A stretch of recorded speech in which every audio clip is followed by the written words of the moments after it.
The war that created a nation, the war that refueled the pride of the Indian Armed Forces, the war that put a full stop to the Nazi-like genocide that killed nearly 3 million innocent people of Bangladesh. The Indo-Pak War of 1971 was a huge setback to Pakistan and a remarkable demonstration of strength, intelligence, and logistical capabilities of India.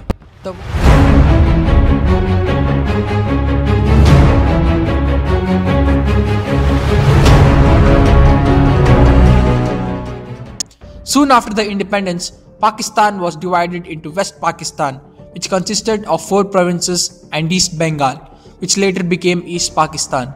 Separated from each other by 1,600 kilometers of Indian territory, but united by a common faith. The West mainly consisted of Urdu and Punjabi-speaking Muslims, and on the eastern side, Bengali-speaking Muslims and Hindus were the majority. Although the population of the two zones was close to equal, political power was concentrated in West Pakistan, and it was widely perceived that East Pakistan was being exploited economically, leading to many grievances.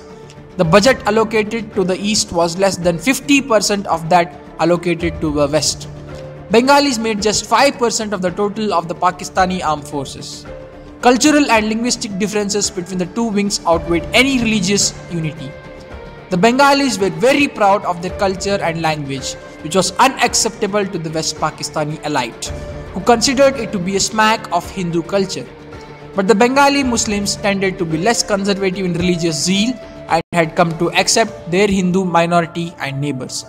As early as in 1948, Governor General Muhammad Ali Jinnah declared that Urdu and only Urdu would be the federal language of Pakistan.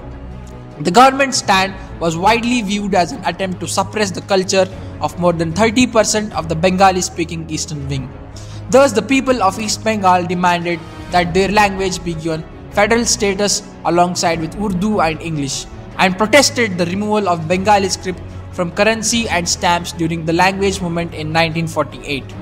The movement reached its climax when on 21st February 1952, the police fired on protesting students and civilians, causing several deaths. UNESCO declared this day as the International Mother Language Day in November 1999. In November 1969, General Yahya Khan took over from Ayub Khan and announced elections under a legal framework for general elections. The elected National Assembly was to finalize a constitution within 120 days. In the elections held on December 6, 1970, Sheikh Mujibur Rahman's party, the Awami League, which contested on a 6-point program, won 160 of the 162 seats in East Pakistan and none in West Pakistan. Zulfikar Ali Bhutto's Pakistan's People Party won 81 of the 138 seats in West Pakistan, but Mujibur Rahman had a clear overall majority in the House to become the Prime Minister. But Bhutto, who was backed by the Pakistan Army, claimed parity with Mujibur Rahman, saying he was the sole representative of the people of West. After political negotiations failed, Yahya Khan decided to crack down. On March 1, he announced an indefinite postponement of the National Assembly. Mujibur Rahman responded by calling a strike on March 3. 172 people were killed and 358 others were wounded during that week, according to official figures. On March 25, with Awami League cadre also in streets, Yahya met military officers at Dhaka and gave the go-ahead for the final assault. At 11:30 p.m. on March 25, Operation Searchlight began simultaneously across the whole of East Pakistan. At least 26,000 people were killed according to Pakistan's Hamdur Rahman Commission. Bangladesh, however, claims that as many as 3 million people were killed by Pakistani soldiers in a brutal campaign of rape, murder and pillage. Some 10 million refugees also fled to India.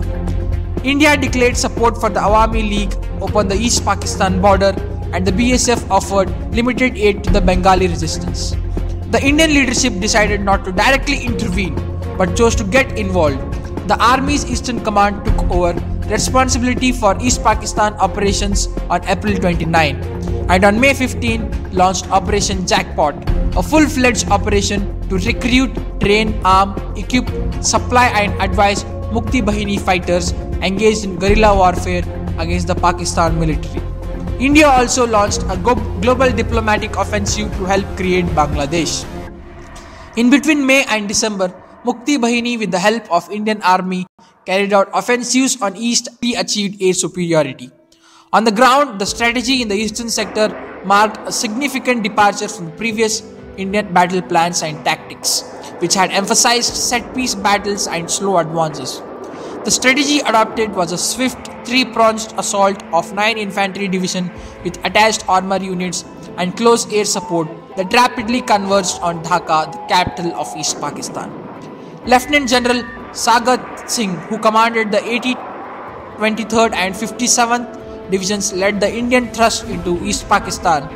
As these forces attacked Pakistani formations, the Indian Air Force rapidly destroyed the small air contingent in East Pakistan and put the Dhaka airfield out of commission. In the meantime, the Indian Navy effectively blockaded the East Pakistan. Dhaka fell to combined Indian and Mukti Bahini forces on December 16, bringing a quick end to the war.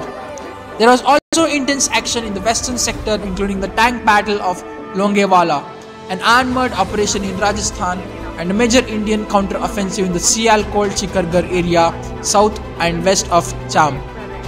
The Indian Navy also played a great role in the war by successfully executing Operation Trident and Python, sinking PNS Khyber, a destroyer, and PNS Muhafiz, a minesweeper, and damaging Pakistani destroyer Shahjahan. So the war officially came to an end on 16th December 1971 when Lieutenant General A.A.K. Nazi, Supreme Commander of Pakistan Army in Eastern Pakistan, surrendered to the allied forces of India and East Pakistan, represented by Lieutenant General Jagdeep Singh Arora of Indian Army. India captured around 90,000 POW, that's prisoners of war. Indian forces captured around 5,795 square miles land in the west.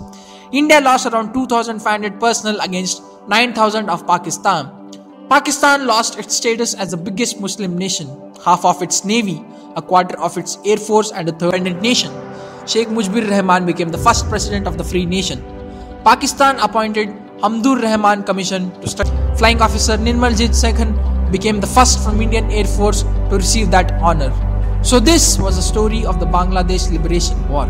But do you think it was a pre-planned strategy by India to suppress Pakistan, as it has been claiming since then? Was it the mistake of the Indian side by letting go of people like General Tika Khan, who was famously called as the Butcher of Bengal, instead of trying them for genocide? Let me know your views in the comment section below. Don't forget to subscribe to Your Guru for more such videos. Thanks for watching. It's Your Guru signing off.